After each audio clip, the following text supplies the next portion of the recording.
Deməli belə, üz dəyişdirməyi izah edirəm. İlk növbədə Lassa toolu seçirəm və buradan mahsus ol düyməsini basıb saxlayaraq dəyirmi formasında bu üzü işarələyirəm.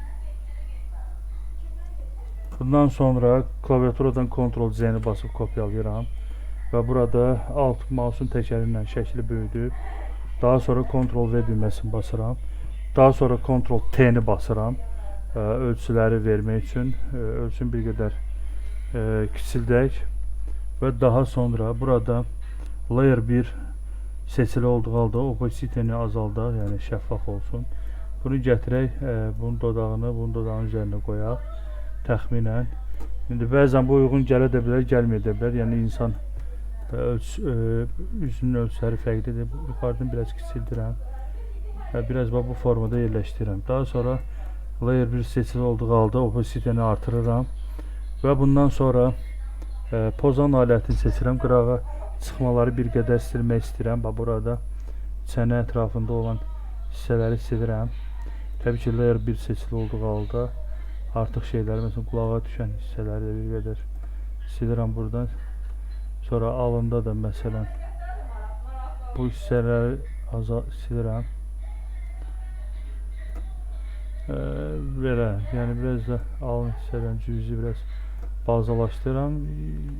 Çənənin bu hissəsindən və sərgəli formaya salıram belə. Və bundan sonra biraz Ctrl+Z edeyim, bu hissələr xoşuma gəlmədi.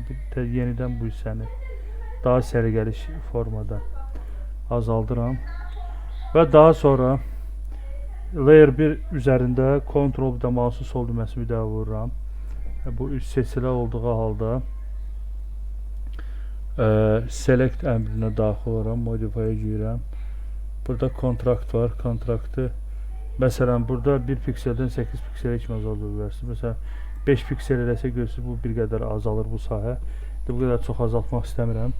1 piksel də olsa azaltmaq istəyirəm ki, digər əməliyyatlar çox oldu, yenə 5 elədim. Səhvən bunu dəyişim, 1 piksel eləyim. OK, bastıq, 1 piksel azaldı. Daha sonra background yazılan layeri seçirəm. Burada qıfıl işarəsi varsa üzərində mouse sol düyməsini bir daha vururam. Daha sonra bundan sonra klaviaturadan bu seçili vəziyyətdə delete düyməsini basıram və fikir verirsiniz, altdakı xanımın üzü silindi. Daha sonra Ctrl+D-ni basıb seçimdən çıxıram və hər iki layeri shift düyməsi ilə seçirəm və bundan sonra edit menü tabına daxil oluram. Burada auto blend layers var. Yəni layihələri, qatları blend elə, yəni qarışdırın onların rənglərini. Panorama və bu iki seçim aktiv olduğu vəziyyətdə OK düyməsini basıram və nəticədə rənglər qarışdı və Ctrl+D-ni basıram, seçimdən çıxıram. Bəzi hissələrdə biraz xətalar oldu, yəni biraz çapıqlar falan qaldı. Bunun üçün də deməli Spot Healing Brush tool alətini seçib, burada mouse sol düyməsi bir daha vuraraq bu qüsurları yox eləməyə çalışıram. Bu formada üstündən gedirəm ki, burada da mouse sol düyməsini bir daha vururam. Sonra bu hissədə biraz problem var. Buranı düzəldirəm. Və bununla da biraz da yuxarı hissədə, alın hissəsində də müəyyən dəyişikliklər edək. Bu formada biraz da burada edək.